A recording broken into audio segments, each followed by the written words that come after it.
The Bible is full of undesigned coincidences. These are facts that fit perfectly together, but can be easily missed because they show up in totally different places.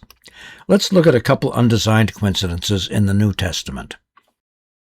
Jesus was tried twice before he was crucified. The first was a religious trial conducted by the Jews. The second was a civil trial conducted by Pilate, the Roman governor. Here's a question for you. Was Jesus charged with the same crime at both trials? The answer is no. Here's the religious trial of Jesus before the Jewish high priest. Matthew 26.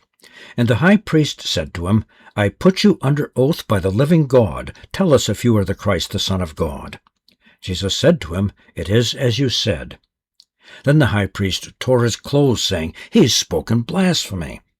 What do you think? They answered and said, He is deserving of death. The Jews condemned Jesus to death on the religious charge of blasphemy. But when they bring Jesus to Pilate to get the death sentence confirmed, they accuse Jesus of sedition. Here it is in Luke 23.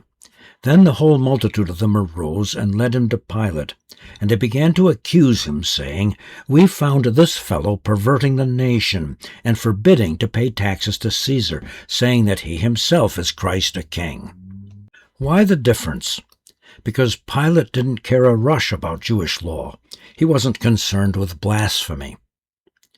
Pilate was concerned about Roman law and whether he stayed in good standing with Caesar or not.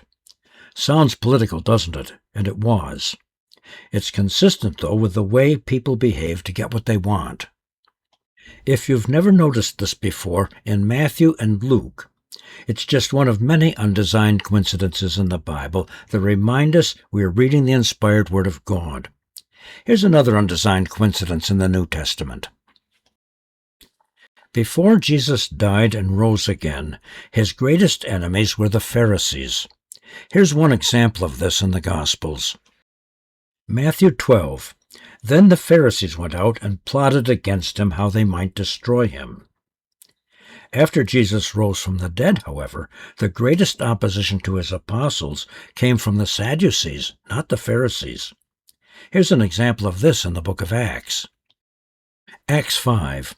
Then the high priest rose up, and all those who were with him, which is the sect of the Sadducees. And they were filled with indignation, and laid their hands on the apostles, and put them in the common prison. Why the difference? The answer is quite remarkable. The Pharisees believed in resurrection, and the Sadducees did not. Here it is later in the book of Acts. Acts 23. For Sadducees say that there is no resurrection, and no angel or spirit, but the Pharisees confess both. After Jesus rose from the dead, his apostles openly preached his resurrection, and the Sadducees wanted no part of it. But the Pharisees believed in resurrection, and their opposition was seriously blunted. If you've never noticed this before in the Gospels and Acts, it's just one of the many undesigned coincidences in the Bible that remind us we are reading the inspired Word of God.